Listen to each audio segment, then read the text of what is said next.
usul fiqh dan harus kuat dalam ilmu ini. Karena ilmu usul fiqh ini menjadi dasar dan pokok ijtihad. Jadi ada kan ilmu fikih, ada juga ilmu usul fikih. Nah, di sini mujtahid ini harus mengetahui ilmu usul fikih dan harus kuat yang agar menjadi dasar pokoknya nanti.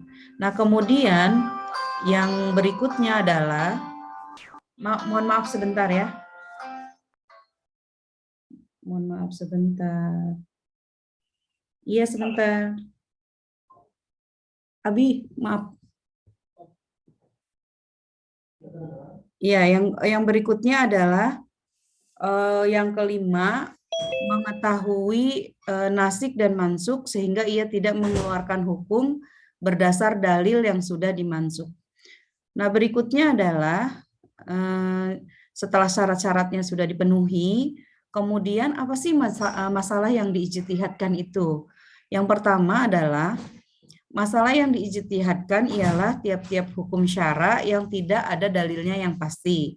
Kemudian yang kedua, masalah itu tidak dilakukan ijtihad terhadap hukum-hukum akal dan soal-soal ilmu kalam. Kemudian tidak diijtihadkan soal-soal yang sudah ada dalilnya yang pasti seperti sholat 5 waktu, zakat dan lain-lain. Ini mengenai dalil-dalil yang sudah berada, maksudnya sudah ada di Al-Quran dan sudah kita laksanakan, itu tidak diijtihadkan. Jadi yang diijtihadkan itu adalah sesuatu yang memang masih dicari kepastiannya gitu. Nah, kalau untuk sholat, kemudian untuk zakat, untuk haji, umroh, itu kan memang sudah ada dalilnya, sudah dijelaskan di dalam Al-Quran gitu ya. Nah, kemudian bagaimana cara melakukan ijtihad? Untuk melakukan ijtihad ini, yang pertama adalah urutan-urutannya sebagai berikut. Yang pertama dalil mantuk. Dalil mantuk itu di dalamnya ada nas Al-Quran, kemudian nas-nas hadis mutawatir, kemudian nas hadis ahad, zohir Quran, serta zohir hadis. Nah, kemudian yang berikutnya yaitu dalil mafhum. Dalil mafhum di sini ada mafhum Quran serta ada mafhum hadis. Kemudian yang ketiga ada perbuatan-perbuatan Nabi, kemudian yang keempat takrir Nabi, yang kelima adalah kias. Kalau dengan dalil-dalil syarat tersebut masih juga tidak didapati, maka hendaklah dia memegang yaitu yang keenam baroah asliyah.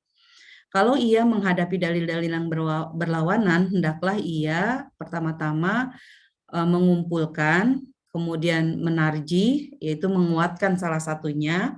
Kalau tidak mungkin juga, karena sama-sama kuatnya, hendaklah menasaknya. Dicari mana yang dulu dan mana yang kemudian. Yang dulu itu yang dibatalkan, dan yang kemudian itulah yang membatalkan. Kalau tidak diketahui, hendaklah berhenti, tawakuf. Tidak boleh menetapkan hukum dengan dalil-dalil yang bertentangan. Ia hendaklah menggunakan dalil yang lebih rendah tingkatannya. Nah, kemudian yang berikutnya adalah jenis-jenis ijtihad. Ada berapa mengenai jenis-jenis ijtihad ini, yaitu yang pertama ada ijma. Ijma adalah suatu kesepakatan para ulama dalam menetapkan hukum Islam berdasarkan Al-Quran dan hadis dalam suatu perkara. Hasil dari kesepakatan para ulama ini berupa fatwa yang dilaksanakan oleh umat Islam. Kemudian ada selain ijma itu ada kias. Kias itu adalah suatu penetapan hukum terhadap masalah baru yang belum pernah ada sebelumnya, tapi memiliki kesamaan seperti manfaat, sebab, ataupun bahaya dengan masalah lain sehingga ditetapkan hukum yang sama. Kemudian ada jenis ijtihad yang dinamakan dengan maslahah mursalah, yaitu suatu cara menetapkan hukum Islam berdasarkan pada pertimbangan manfaat dan kegunaannya. Kemudian yang berikutnya ada sudud zariyah, adalah suatu pemutusan hukum atas hal yang mubah, makruh, ataupun haram demi kepentingan umat. Yang berikutnya adalah istizhab, yaitu suatu penetapan hukum atau aturan hingga ada alasan tepat untuk mengubah ketetapan tersebut. Ada juga dinamakan dengan urf, adalah penetapan bolehnya suatu adat istiadat dan kebebasan suatu masyarakat selama tidak bertentangan dengan Al-Quran dan hadis. Kemudian ada istihsan, yaitu suatu tindakan yang meninggalkan satu hukum kepada hukum lainnya karena adanya dalil syara yang mengharuskannya. Nah, kemudian di sini saya sampaikan ada dua contoh ijtihad ya. Ijtihad yang pertama yaitu yang terjadi pada kehidupan zaman sekarang. Kalau kita sering itu menghadapi di bulan Ramadan ya. Bulan Ramadan itu kan para ulama melakukan ijtihad dalam proses penentuan satu Ramadan dan juga satu Syawal. Nah, di sini kan dilihat dulu apanya tuh ru'yah ya. Apakah sudah hilal terlihat atau belum? Itu juga kan harus berdasarkan kesepakatan para ulama. Berdiskusi untuk menentukan dan menetapkan satu Ramadan dan satu Syawal berdasarkan perhitungan serta hukum Islam yang ada sebelumnya. Nah, kemudian ada lagi contoh ijtihad yang lain yaitu di zaman belum pernah ada di zaman Nabi berikutnya ya, misalnya hukum Islam mengenai pasangan yang membutuhkan bayi tabung. Itu kan pas karang-karang aja kan ya adanya ya. Hal ini diperbolehkan dengan beragam syarat yang mengiringi. Kemudian menjadi bentuk solusi bagi pasangan yang belum memiliki keturunan itu yaitu dengan mengusahakan dengan jalan bayi tabung, dan ini sudah beberapa yang melakukan dan ada juga yang berhasil. Nah, kemudian kalau ijtihad yang dilakukan di masa kekhalifahan yaitu pada masa Khalifah Umar bin Khattab, di mana pada saat itu para pedagang muslim mengajukan suatu pertanyaan kepada khalifah berapa membayar biaya cukai yang wajib dikenakan kepada para pedagang asing yang melakukan perdagangan di wilayah khalifah. Jadi para pedagang asing yang datang ke wilayah Khalifah Umar bin Khattab, kemudian para sahabat itu menanyakan berapa sih yang harus dibayarkan bea cukai mereka itu. Nah, jawaban dari pertanyaan tersebut belum termuat secara terperinci di dalam Al-Quran dan hadis. Jadi nggak ada nih. Di Al-Quran nggak ada mengenai masalah itu, kemudian di hadis juga tidak ada. Nah, maka dilakukanlah ijtihad. Maka Khalifah Umar bin Khattab kemudian melakukan ijtihad ini bersama para pemuka agama Islam yang memang mengetahui paham hukum, ya juga mengetahui atau menguasai Al-Quran dan hadis. Ditetapkannya bahwa cukai yang dibayarkan oleh pedagang adalah dengan disamakan dengan taraf yang umumnya dikenakan kepada para pedagang muslim dari negara asing di mana mereka berdagang itu. Jadi keluarlah istihad seperti itu. Nah, itu ya mungkin itu yang dapat saya sampaikan beberapa mengenai ijtihad, bisa kita diskusikan pada malam hari ini. Dan apakah pemakalah sudah bergabung? Udah Bu, udah. Daniel sudah ada? Iya Bu, maaf Bu telat. Baik. Tidak apa-apa, sebentar Daniel. Iya Ibu. Stop share dulu ya.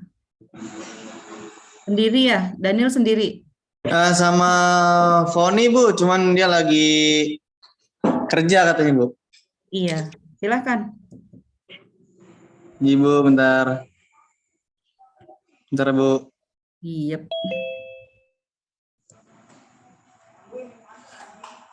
Ini masuk semua ya hari ini ya. Sebelumnya Assalamualaikum warahmatullahi wabarakatuh. Waalaikumsalam warahmatullahi wabarakatuh. Kami dari kelompok 2, Foni Febrianti sama Ahmad Daniel, untuk menjelaskan ijtihad sumber pengembangan hukum Islam. Untuk ijtihad adalah usaha atau ikhtiar yang sungguh-sungguh dengan mempergunakan segenap kemampuan yang ada dilakukan oleh orang ahli hukum yang memenuhi syarat untuk merumuskan garis hukum yang belum jelas atau tidak ada ketentuannya di dalam Al-Quran dan As-Sunnah. Sedangkan menurut istilah, pengertian ijtihad adalah proses penetapan hukum syariat dengan mencurahkan seluruh pikiran, dan tenaga secara bersungguh-sungguh. Dengan pengertian tersebut, bisa disimpulkan bahwa ijtihad merupakan penetapan salah satu sumber hukum Islam. Jadi sekarang banyak ditemui perbedaan-perbedaan mazhab dalam hukum Islam yang disebabkan dari ijtihad. Misalnya muncul aliran seperti Islam liberal, fundamental, ekstremisi, dan lain sebagainya. Itu semua tidak lepas dari hasil ijtihad dan sudah tentu masing-masing mujtahid berupaya untuk menemukan hukum yang baik.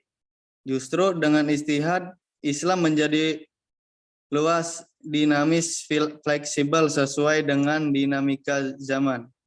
Dengan ijtihad pula syarat Islam menjadi tidak bisa dalam menghadapi problematika kehidupan yang kian kompleks. Selanjutnya, pengertian ijtihad. Sebelum membahas fungsi ijtihad sebagai sumber hukum Islam.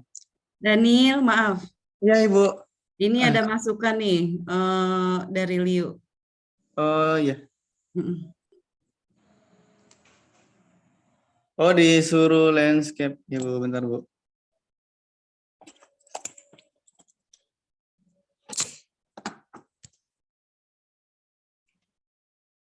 Udah kelihatan nih. Iyalah. Sudah. Oh, udah. Pengertian ijtihad. Sebelum membahas fungsi ijtihad sebagai sumber hukum Islam, kalian perlu untuk mengetahui pengertian ijtihad terlebih dahulu. Kata ijtihad sendiri berasal dari kata ijtahada yajtahidu ijtihadan, yang memiliki arti pengerahan segala kemampuan. Ini maaf agak ada yang salah. Kemampuan yang ada pada diri dalam menanggung beban. Menurut bahasa, ijtihad dapat diartikan dengan bersungguh-sungguh dalam mencurahkan semua isi pikiran. Sedangkan untuk pengertian ijtihad dilihat dari istilah adalah mencurahkan semua tenaga serta pikiran dan bersungguh-sungguh dalam menetapkan suatu hukum.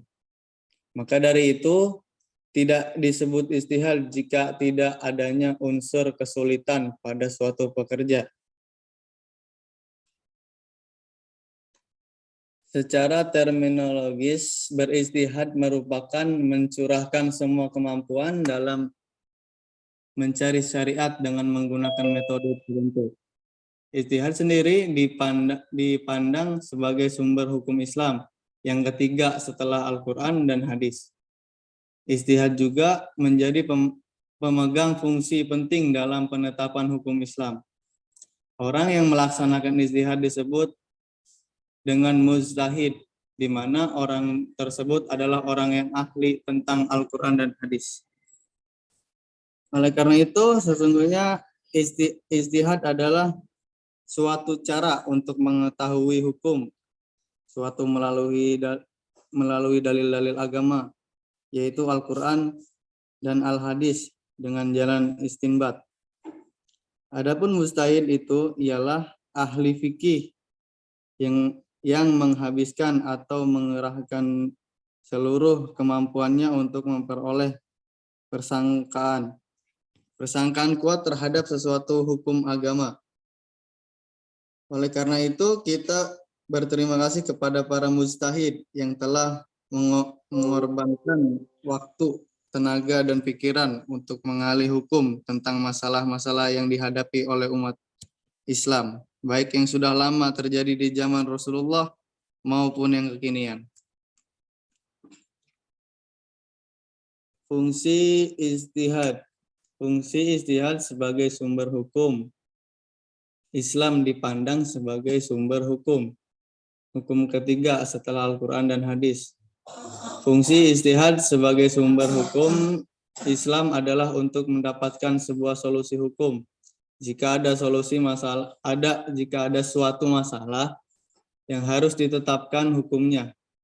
Akan tetapi tidak ditemukan baik Al-Quran atau hadis. Oleh karena itu, dari segi fungsi ijtihad sebagai sumber hukum Islam, ijtihad memiliki kedudukan dan legalitas dalam Islam. Walaupun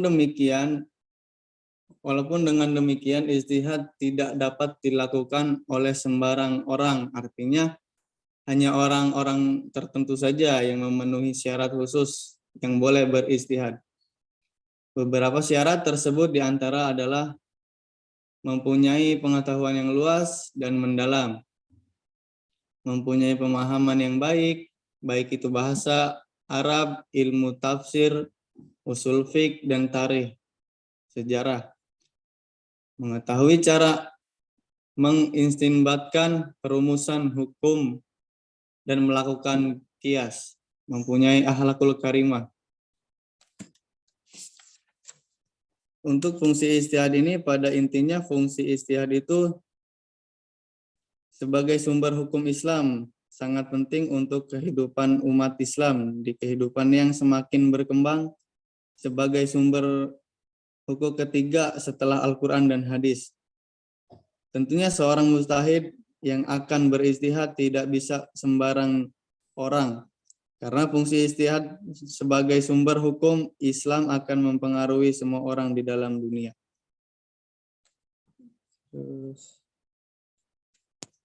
Penetapan ijtihad, ayat Al-Quran yang dipahami oleh para ulama sebagai ayat yang menunjukkan dan menjelaskan penetapan ijtihad sebagai dasar tasri', penetapan hukum adalah Sunnah An-Nisa ayat 5 yang artinya, hai orang-orang yang beriman, taatilah Allah dan Rasul-Nya, dan orang-orang yang memegang kekuasaan di antara kamu.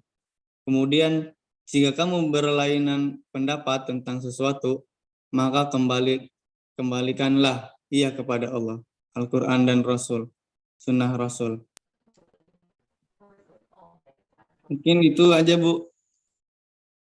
Ya, baik. Terima kasih, Daniel. Silakan teman-temannya kita bahas malam hari ini mengenai ijtihad yang tadi sudah disampaikan oleh Daniel dan juga saya sudah menyampaikan sekedar melengkapi ya.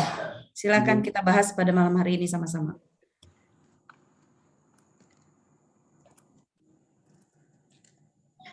Untuk pemakalah sendiri mungkin masukan dari saya. Ya, karena kita memang membahasnya mengenai Al-Quran dan hadis, jadi saya harapkan untuk teman-temannya yang lain juga ya ke depannya itu ayat-ayatnya itu ditulis juga gitu, dijelaskan. Jadi nanti dan dimasukkan beberapa ayat yang memang berkaitan dengan yang kita bahas gitu, Daniel ya. Ibu. Baik, itu Fahri, silakan Fahri.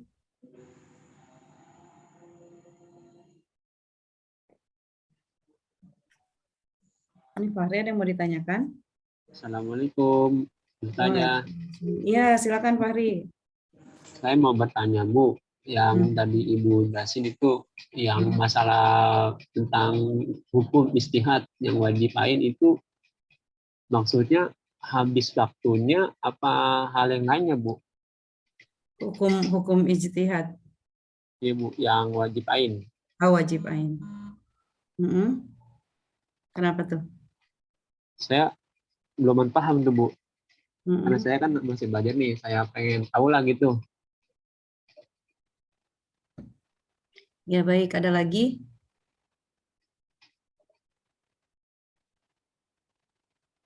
Cuma itu dong, Bu. Baik, makasih Fahri. Yang lainnya silakan.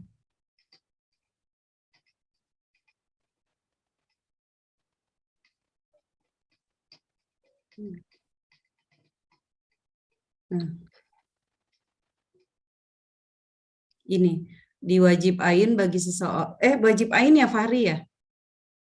Seseorang yang ditanya tentang suatu peristiwa, peristiwa tersebut akan hilang sebelum diketahui hukumnya. Ini hukumnya menjadi wajib ain. Ya. Baik. Yang lainnya? Ada yang lainnya?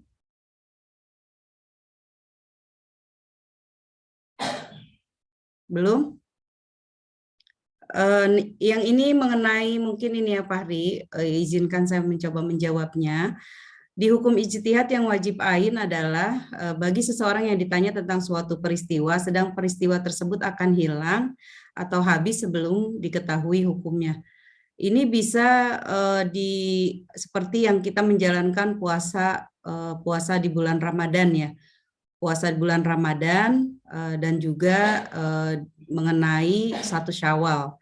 Jadi peristiwa ini wajib itu para ulama untuk mengeluarkan hukumnya, karena kalau tidak dikeluarkan atau tidak dimusyawarahkan bersama-sama dan tidak disampaikan kepada umat mengenai hukumnya tersebut, maka peristiwa itu akan berlalu sebelum diketahui atau dikeluarkan hukumnya itu gitu. Kayak kita menjalankan ibadah sholat Idul Adha, sholat Idul Fitri gitu kan, itu kan hukum ijtihad itu harus dikeluarkan, karena kalau tidak 1 Syawal itu nanti akan berlalu gitu, akan berlalu begitu saja. Jadi maka harus ditetapkan di malam sebelumnya, seperti itu kan. Itu kan memang banyak sekali ya, banyak sekali yang sebelumnya itu ada perbedaan-perbedaan karena banyaknya kita ada di Indonesia itu kan pasti ada pemerintah dengan satu lagi ada yang memang berbeda ya, seperti NU ataupun Muhammadiyah itu juga kan kayak kemarin aja kan itu tidak sama ya. Gitu Pak Hadi. Silakan mungkin kalau yang lain ada yang menyanggah, menanggapi atau silakan. Bagaimana Pak Hadi? Terima kasih Bu, alhamdulillah udah paham Bu. Ya, silakan yang lainnya. Ada lagi?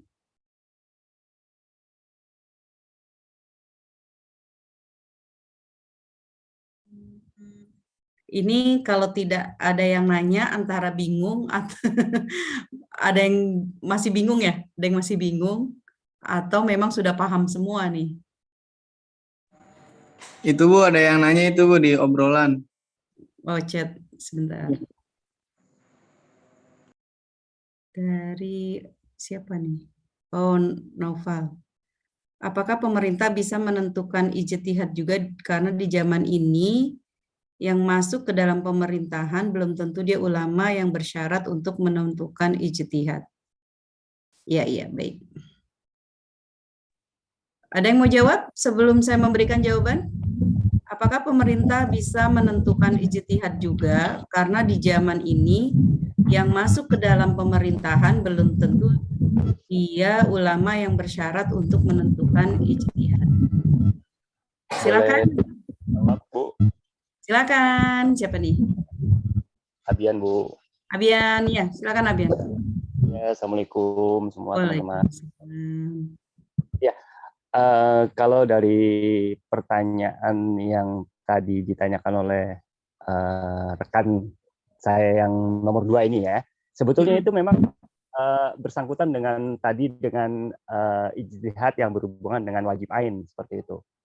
Karena ini berhubungan secara tidak langsung untuk penetapan yang tadi dicontohkan oleh Ustazah itu tentang masalah 1 Syawal seperti itu. Jadi sebetulnya di pemerintah itu sudah ada bagian yang menentukan, karena kan kita kan memang ada Departemen Agama ya. Dan itu memang tidak sembarangan orang yang dipilih untuk menentukan 1 Syawal. Pasti orang yang sudah ahlinya seperti itu, yang sudah ahlinya. Memang kalau dibilang tidak semua, memang benar kalau dibilangkan tidak semua kan di pemerintahan itu orang yang mengerti agama, tapi memang itu sudah ada bagian tertentunya. Kayak model di Departemen Agama itu kan memang kan dibagi-bagi lagi. Ada yang bagian zakat, ada yang bagian tentang bank syariahnya, ada ya tentang segala macam, banyak pasti gitu. Jadi kalau dibilang untuk menentukan model 1 Syawal tadi itu memang sudah ada gitu loh. Seperti itu sih Bu jawabannya. Baik Abian, terima kasih. Ya, yang lainnya ada lagi. Noval dikembalikan dulu ke penanya.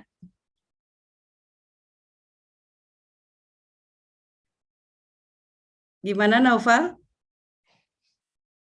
Jadi gini ya, seperti benar Abian sampaikan tadi bahwa di dalam melaksanakan ijtihad itu, kalau tadi di sini saya menyampaikan kan harus mengetahui Al-Quran dan hadis, kemudian mengetahui soal ijma, bahasa Arab, ilmu usul fiqh, nasik dan mansuk gitu kan. Itu kan beberapa syarat yang harus dimiliki oleh seorang ijtihad. Nah, di sini untuk yang ditanyakan oleh Noval tadi, apakah pemerintah yang kemudian notabene apakah mereka itu semua menguasai atau memiliki syarat-syarat ijtihad. Jadi ijtihad ini boleh dilakukan oleh siapa saja dengan syarat gitu. Dengan syarat mereka memiliki keilmuan. Nah, tadi seperti yang Abian sampaikan, di masing-masing itu kan sudah ada bidangnya gitu kan. Nah, di situ yang kemudian mereka memang mempunyai pemikiran matang dan pertimbangan. Jadi yang di dalam menentukan sesuatu itu yang berkenaan dengan umat banyak, jadi disampaikannya itu ya memang tidak mesti dia harus memiliki, ini kan syarat-syarat ijtihad ada memang mengetahui Al-Quran dan hadis, tetapi juga memiliki ilmu-ilmu yang memang berkaitan dengan hal yang harus dikeluarkan itu, seperti itu Noval. Jadi kalau memang mereka mampu kemudian mempunyai pertimbangan, kemudian memiliki ilmu yang mendalam tentang hal tersebut, maka mereka melakukan ijtihad dan itu bisa dikeluarkan. Seperti itu. Itu tambahan dari saya. Noval. Silakan yang lainnya.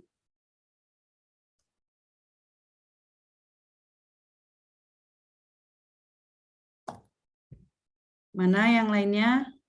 Ada lagi? Bu, saya sendiri mau bertanya, Bu. Ya, Daniel. Ya.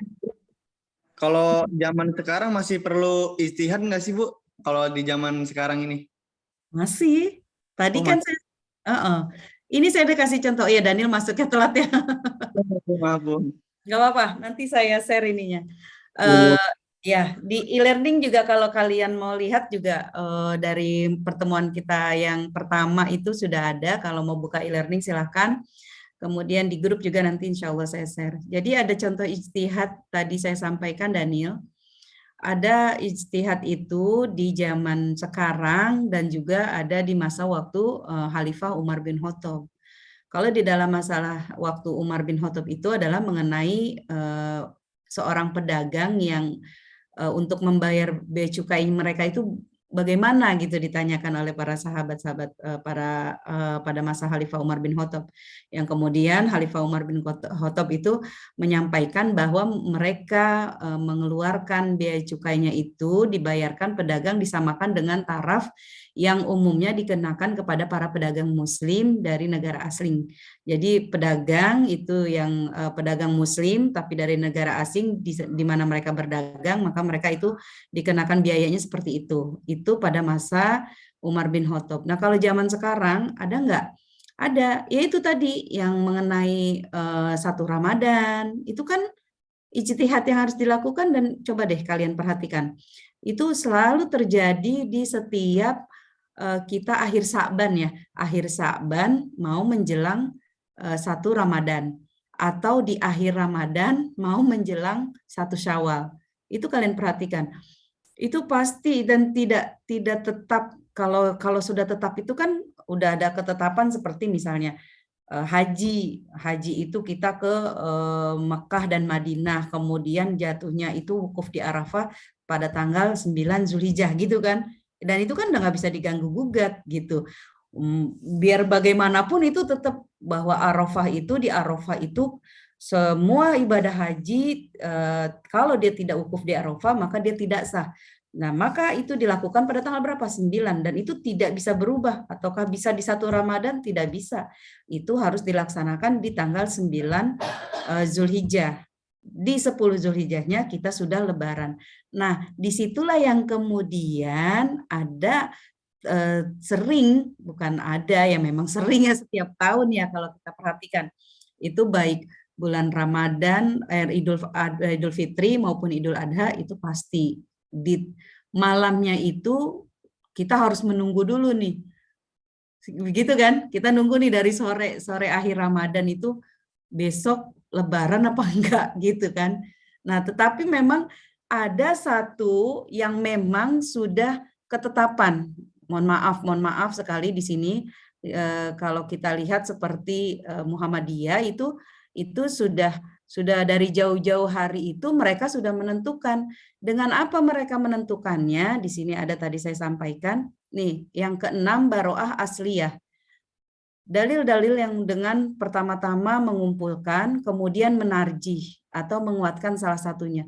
Nah, mereka itu kalau yang orang dari Muhammadiyah itu biasanya sudah melakukan menarjih mereka dari jauh-jauh hari. Jadi pada saat sudah waktunya, ya sudah mereka tetapkan seperti menghitung kalau sekarang tanggal di Sya'ban 29 misalnya, maka besok itu udah jatuhnya satu Ramadan, dan itu udah mereka tentukan dari jauh-jauh hari gitu. Maka ketika penentuan satu Syawal, mereka akan mengikuti pada waktu satu Ramadannya, dan itu tidak akan ada perubahan gitu. Dan mereka sudah ditetapkan, itu ada buku tarjihnya yang memang sudah disusun gitu.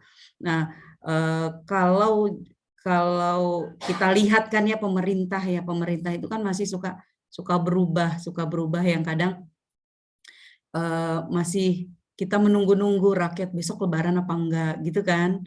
Nah, itulah yang diadakan ya ijtihad itu di zaman sekarang. Itu Daniel yang pertama. Kemudian yang kedua itu adalah di sini saya memberikan contoh yang kedua, yaitu tentang yang pada masa Nabi tidak ada adalah bayi tabung. Bayi tabung itu yang awalnya menjadi perdebatan, kemudian diijtihadkan oleh para ulama, yang akhirnya diikuti oleh beberapa orang, dan ada beberapa orang yang berhasil mempunyai anak dengan melalui jalan bayi tabung. Itu Daniel, seperti itu. Bu, makasih Bu. Baik, sama-sama. Ada lagi yang lainnya, silakan.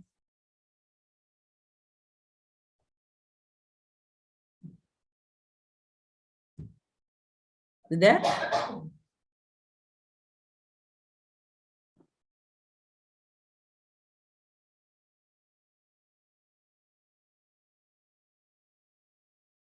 Baik, tidak ada yang ditanyakan lagi? Cukup. Bu. Abian, iya. Iya. Bu, ini tadi pagi ya, apa sore tadi ya, saya mendengarkan salah satu ustadz ya, itu mengenai istihad itu kan memang kan akan selalu ada. Tadi pertanyaannya seperti itu kan yang ditanyakan oleh teman kita juga. Berarti istihad itu akan selalu ada dan selalu ada perubahan ya Bu ya? Kayak modelnya seperti ini, mohon maaf nih. Jadi pada zaman dahulu itu kan para pengambil keputusan itu kan mengharamkan bunga bank, ya kan? Tapi ketika bunga bank itu sudah berjalan, ya kan, dan dibutuhkan, apalagi untuk zaman sekarang ya Bu ya, hampir semua untuk penggajian, bukan bunga bank, maksudnya banknya ya, banknya itu kan ada yang bilang katanya kan haram ya, ada ulama yang mengatakan kalau bank itu haram seperti itu, ada ribanya segala macam gitu kan. Iya, bunganya. Tapi ada juga ulama Mesir yang mengatakan bunganya itu tidak haram karena memang itu sebagai bagian dari bank dan nasabahnya seperti itu. Benar nggak tidak Bu? Ini Abian, jadi kalau sekarang kita lihat ya, maka kan ada bank itu kan ada yang bank konvensional dan ada bank syariah ya. Nah, jadi kalau memang di bank konvensional itu kan sudah jelas-jelas memang bunganya itu ada, dan kalau kita tetap menggunakan di bank konvensional, maka diusahakan, karena memang untuk riba ini itu udah jelas di Al-Quran itu ada, tidak dibolehkan gitu. Nah, kalau zaman sekarang kan kita tidak bisa juga menghindari karena memang kita membutuhkan dan itu sesuai dengan kebutuhan kita gitu kan. Nah, untuk caranya adalah bunga yang itu kan setiap setiap dari bank itu kan pasti muncul kelihatan. Nah itu jangan diambil, kita sisihkan atau kita kumpulkan dan tinggalkan gitu. Seperti itu. Ya, karena memang kan untuk sekarang ini kan memang semuanya kan serba menggunakan aplikasi ya Bu ya. Aplikasi itu kan memang kalau misalnya kalau segala sesuatu istilahnya mungkin kalau di konvensional itu bunga, tapi kalau di bank syariah mungkin itu sebenarnya bagi hasil. Sebetulnya sih tidak ada bedanya Bu. Sebetulnya kalau dilihat secara terperinci ya seperti itu. Karena hampir semua masyarakat Indonesia itu semuanya mengatakan bunga itu, tapi tetap kasih kredit Bu. Nah, gitu kan. Jadi sebetulnya apakah istihad itu bisa digunakan untuk merubah sesuatu hal yang tadinya dari perdebatan dari abu-abu menjadi tidak abu-abu Bu, seperti itu Bu. Karena ya mohon maaf ya, sebanyak ulama, kiai ataupun istilahnya ustadz itu masih menggunakan kredit, ya kan, kredit rumah, kredit mobil, kredit motor. Padahal dia mengatakan itu riba haram, tapi tetap dia masih mengkredit. Itu gimana? Ya kan jadi suatu hal yang menjadi pertanyaan gitu. Jangan-jangan dia istihadnya memang dia tidak mengambil suatu hal yang istilahnya hanya omongan dia aja, tapi tidak mengambil, dia memang tidak ahli dalam hadis maupun tidak ahli dalam Al-Quran, seperti itu. Iya, jadi gini, Abian, kalau yang lain ingin memberikan tanggapan silakan ya. Jadi kalau tadi yang Abian tanyakan, ini berkaitan dengan yang bunga bank ya, gitu ya, yang riba ya. Nah, itu kan kalau dilihat di sini, masalah yang diijtihadkan. Yang ketiga, poin ketiga, tidak diijtihadkan soal-soal yang sudah ada dalilnya yang pasti seperti sholat 5 waktu, zakat, dan lain-lain. Ini kan sudah ada dalil pasti dan termasuk yang riba tadi kan. Yang riba tadi itu kan sudah masuk, ada dalilnya kan di Al-Quran bahwa tidak dibolehkan kita untuk mengambil riba gitu kan. Kita harus meninggalkannya gitu. Nah, kalau yang tadi Abian sampaikan yang kemudian kreditnya terus dan lain sebagainya dia masih menggunakan, ya mungkin ada yang keilmuan yang mereka melakukan itu mereka lebih tahu gitu. Mohon maaf kalau untuk ini kalau belum menerima atau belum puas dengan jawaban saya, mohon dimaafkan. Tetapi kalau dari saya pribadi adalah bahwa masalah yang diijtihadkan itu kan poin-poin yang ini. Nah, kemudian kalau riba tadi berarti kenapa tidak diijtihadkan? Karena memang dia sudah ada dalilnya di dalam Al-Quran bahwa riba itu sudah haram, gitu. Gitu, Abian. Nah, kalau untuk kenapa mereka masih menggunakan, ya mungkin ada yang mereka lebih memahami. Demikian. Baik Bu, baik. Makasih. Ya. Itu yang saya pahami ya, karena memang kalau yang saya dapatkan itu ya ada di Al-Quran bahwa nanti saya share insya Allah. Ya silakan Liu. Assalamualaikum Bu. Waalaikumsalam warahmatullahi. Saya mau nanya Bu, ini kan ijtihad ini, Mas Abian agak berisik ya. Di mute dulu coba Abian ini. Nah ya, terima kasih. Ya. Ijtihad ini sebenarnya kan datangnya tadi kalau kita lihat berdasarkan pemikiran dan keputusan para pakar lah kita menyebutnya ya, boleh ulama atau orang berilmu gitu. Nah, karena dia tidak datangnya dari Al-Quran dan hadis, apakah boleh kalau misalkan menurut keyakinan kita? Karena kan ijtihad ini juga kadang-kadang oleh satu kelompok juga kemudian kan dibantah ya. Kalau tadi dicontohkan soal pengamatan 1 Syawal dan sebagainya, itu kan antara Muhammadiyah dan NU kita lihat setiap tahun kan justru berbeda ya.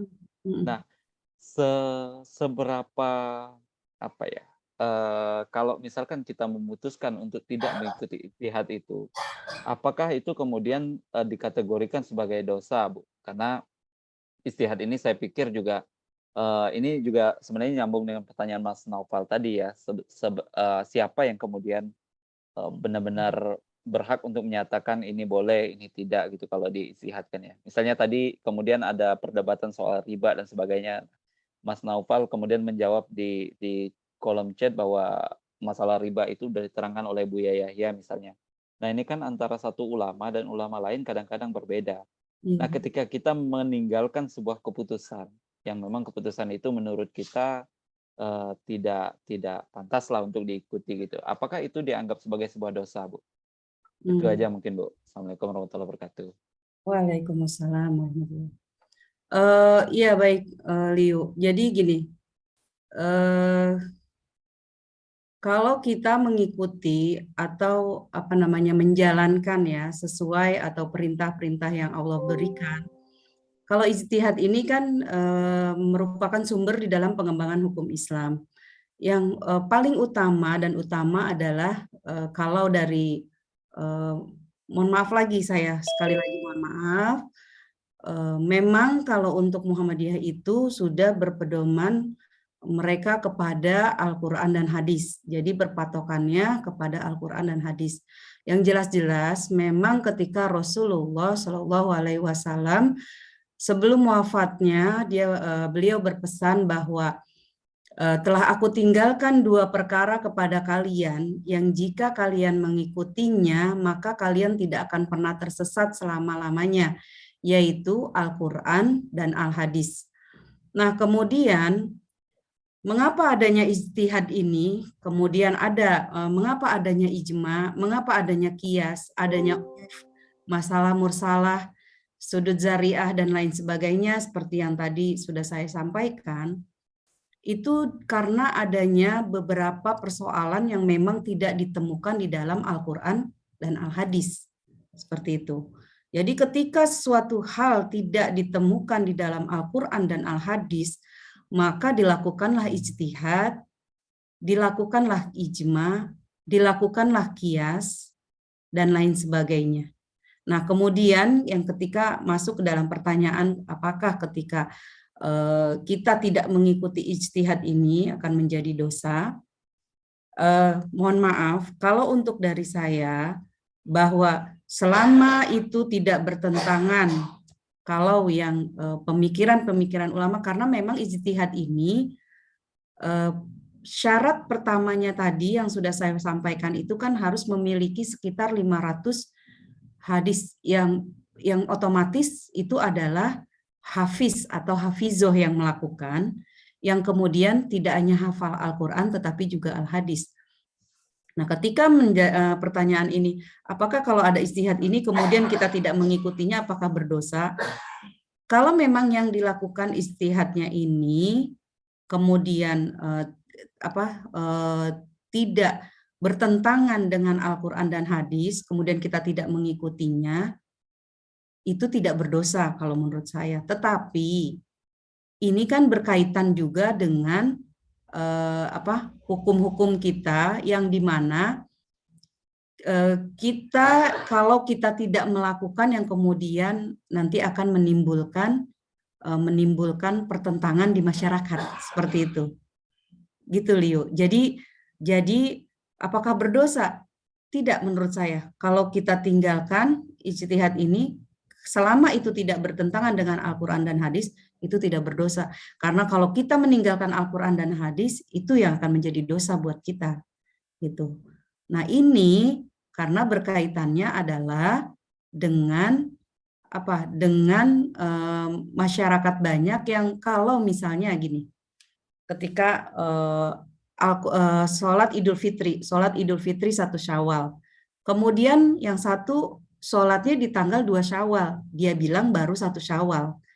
Nah itu kan bagaimana kita mengikutinya gitu kan? Bagaimana kita mengikutinya? Kemudian kalau apakah jadi masalah kalau misalnya ditinggalkan, oh ya saya tidak ikut yang satu ataupun saya tidak ikut yang tanggal kedua gitu.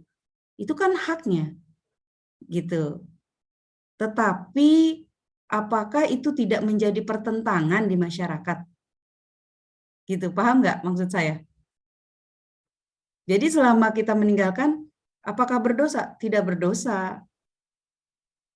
Tapi kan kita selaku umat, kemudian yang kita juga bermasyarakat, kan kita pasti ada. Kalau kita tidak mengikuti yang A, kita pasti mengikuti yang B. Gitu. Seperti halnya orang yang sholat tarawih 11 dengan orang yang sholat tarawih 23, apakah salah orang yang sholat 11? Sedangkan dia memang mengikuti perintah dari baginda Nabi Muhammad SAW yang sudah saya sampaikan di minggu yang lalu. Kemudian apakah salah mereka yang mengerjakan sing sholat 23? Yang salah itu yang siapa? Yang tidak sholat 11 ataupun yang 23 gitu. Jadi ketika dia tidak mengerjakan ketika dia mengerjakan yang 11 ya nggak apa-apa, atau dia memilih yang 23 ya nggak apa-apa juga gitu. Yang tidak boleh adalah ketika dia tidak mengerjakan yang 11 maupun yang 23. Itu, seperti itu jawaban dari saya. Mudah-mudahan bisa dipahami. Baik, Bu. Satu lagi, Bu, boleh? Ya, silakan. Di Indonesia itu kan selalu MUI itu menjadi menjadi sebuah lembaga yang kita percaya untuk sebagai kumpulan para ulama yang kemudian memberikan fatwa dan sebagainya. Nah, namun kan kadang-kadang fatwa MUI itu sekarang justru sering diperolok-olok gitu. Misalnya nih, golput misalnya, dilarang golput. Itu kan sudah menjadi fatwa ya. Yang saya pahami itu fatwa itu merupakan hasil dari ijtihad para ulama di MUI itu tersebut gitu. Atau larangan merokok misalnya. Atau larangan, kalau dulu saya ingat sekali pada awal-awal dulu ada Facebook, itu kan sempat diharamkan ya untuk Facebook itu oleh MUI gitu. Nah, padahal MUI ini seharusnya menjadi lembaga yang kemudian sangat dihormati gitu ya, tapi ketika dia perolok-olok begitu, marwahnya justru hilang gitu, Bu. Kredibilitasnya justru dipertanyakan gitu. Nah, kalau itu akhirnya keputusan fatwa-fatwa yang diberikan akhirnya juga terdampak oleh posisi MUI-nya tersebut gitu, Bu. Jadi sekalipun benar, kemudian banyak juga orang yang kemudian nyinyir dan sebagainya. Itu kalau pendapat Ibu gimana tuh, Bu? Mengenai fatwa MUI ya? Mengenai fatwa dan badannya sendiri kan yang kemudian sering kontroversial gitu, Bu. Iya, baik. Jadi mengenai MUI, ini kan memang di dalam melakukan atau mengeluarkan seperti misalnya ada beberapa dulu ya, contoh gini, kayak contoh dulu kepiting itu kan haram ya, kepiting haram karena memang hidup di dua alam. Kemudian sekarang mulai dihalalkan. Kemudian juga ada beberapa, kalau kita masuk ke dalam nanti ada di silabus kita juga ada mengenai makanan yang halal dan haram. Nah, kemudian ada beberapa karena memang dari fatwa yang dilakukan itu kan berdasarkan pemikiran manusia yang memang kemudian mengikuti yang seharusnya. Kalau dari saya nih ya, dari saya pribadi, ketika dulu yang disebutkan tadi kepiting itu haram karena hidup di dua alam, maka sampai sekarang pun saya tidak memakannya. Ini kalau dari saya pribadi ya, meskipun di MUI itu sudah dihalalkan, gitu. Nah kemudian karena apa? Kalau kita lihat yang namanya pemikiran manusia itu bisa disesuaikan dengan kebutuhan atau kesesuaian yang dia inginkan gitu. Jadi kalau dari saya pribadi bahwa kalau memang sudah ini hidup di dua alam kemudian ini diharamkan, maka itu harus kita tinggalkan seperti itu. Itu aja, Liu. Jadi memang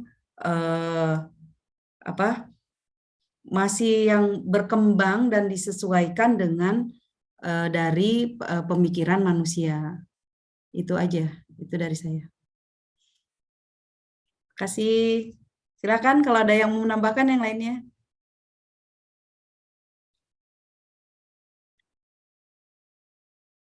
Gimana, Liu? Baik Bu, terima kasih Bu, cukup. Sama-sama. Yang lainnya ada lagi? Ini anak SI nih, yang baru nih. Semester 1, Ari.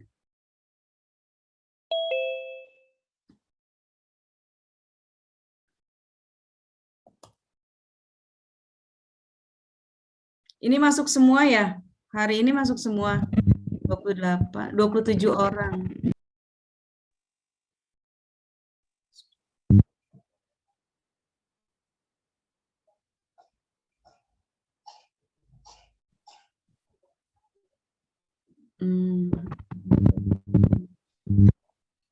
Baik, ada lagi? Kalau tidak ada lagi, saya rasa cukup ya. Atau masih mau dibahas lagi mengenai ijtihad?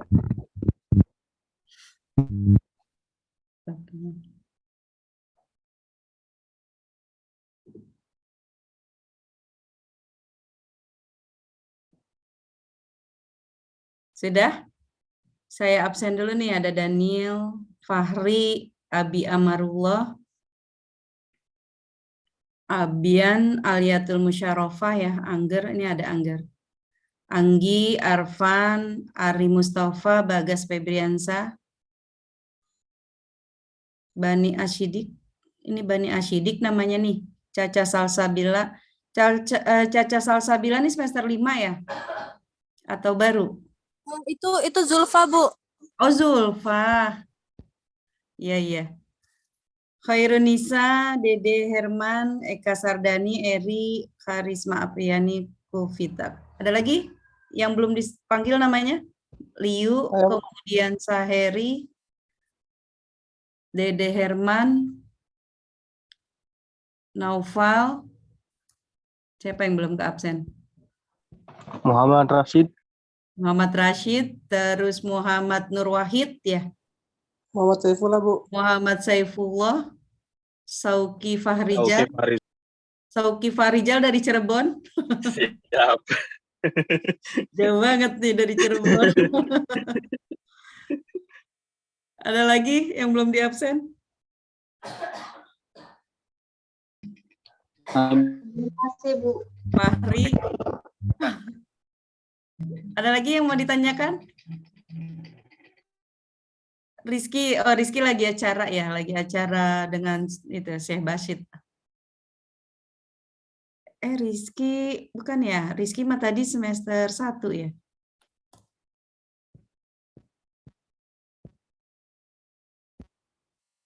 Sudah? Gimana nih? Masih mau dibahas lagi atau cukup? Minggu depan kita akan membahas apa yang minggu depan? Siapa tugasnya yang minggu depan?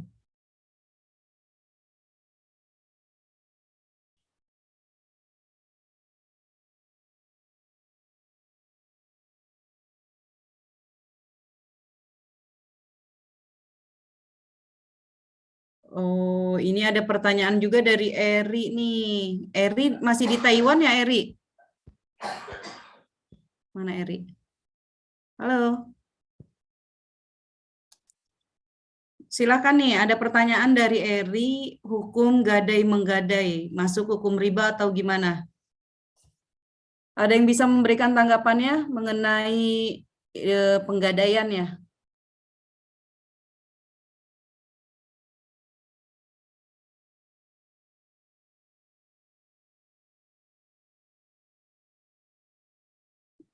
Ada lagi Saheri Eri ya.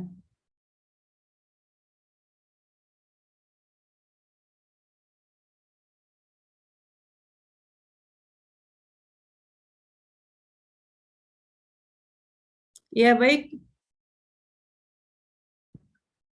Kalau untuk gadai itu kan berarti kita masih barang kita ya, benda atau milik kita yang kemudian kita titipkan di penggadaian yang nanti kita ambil kembali gitu, Eri.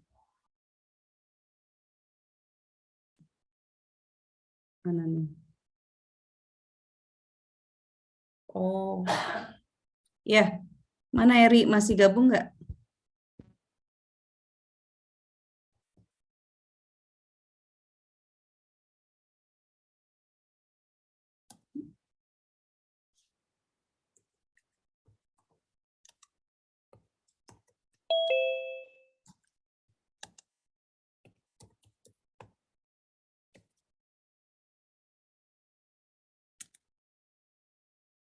Baik, gimana?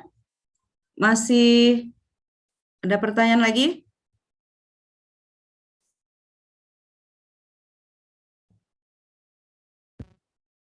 Kalau sudah kita cukupkan ya.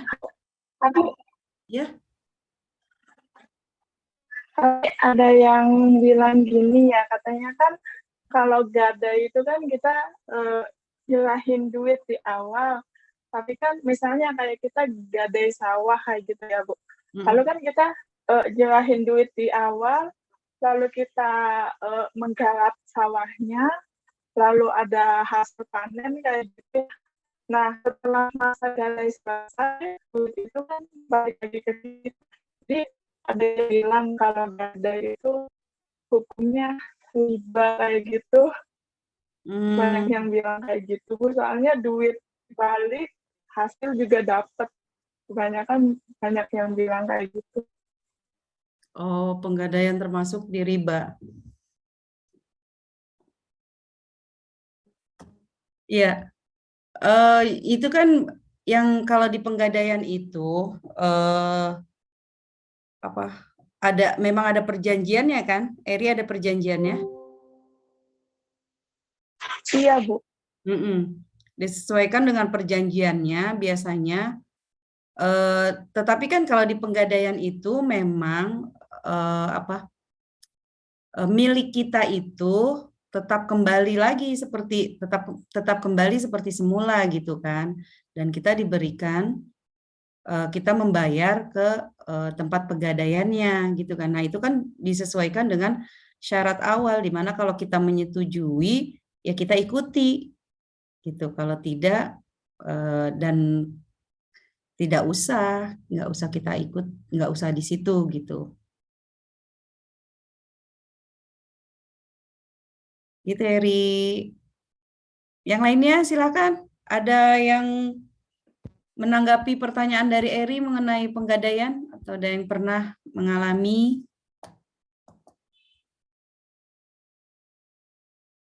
Silakan.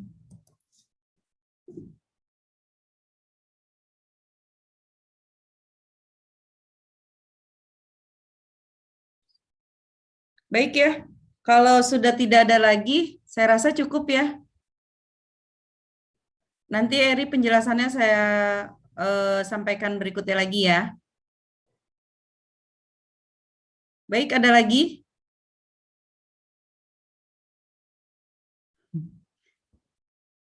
Mungkin cukup, Bu. Cukup ya. Cukup, Bu. Sudah? Ya, baik. Kalau sudah, sama-sama kita tutup perkuliahan kita pada malam hari ini. Mudah-mudahan mengenai ijtihad ini, yang memang ijtihad ini selalu berkembang, dan itu menjadi pengembangan hukum Islam setelah Al-Quran dan hadis.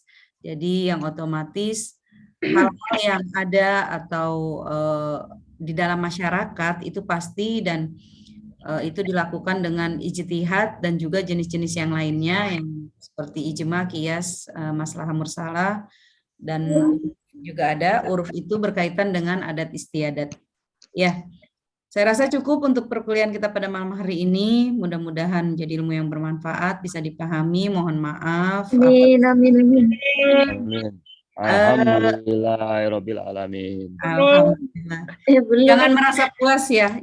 Saya berharap kalian tidak merasa puas dengan jawaban-jawaban yang saya berikan, biar bisa lagi mencari tahu lebih banyak lagi, ya. Baik, terima kasih. Kita tutup dengan kafaratul majlis. Subhanakallahumma wa Bihamdika asyhadu an la astaghfiruka wa atubu ilaik. Mohon maaf lahir batin. Wassalamualaikum warahmatullahi wabarakatuh. Waalaikumsalam warahmatullahi wabarakatuh. Selamat istirahat. Ya, assalamualaikum. Dea. Dadah. Iya.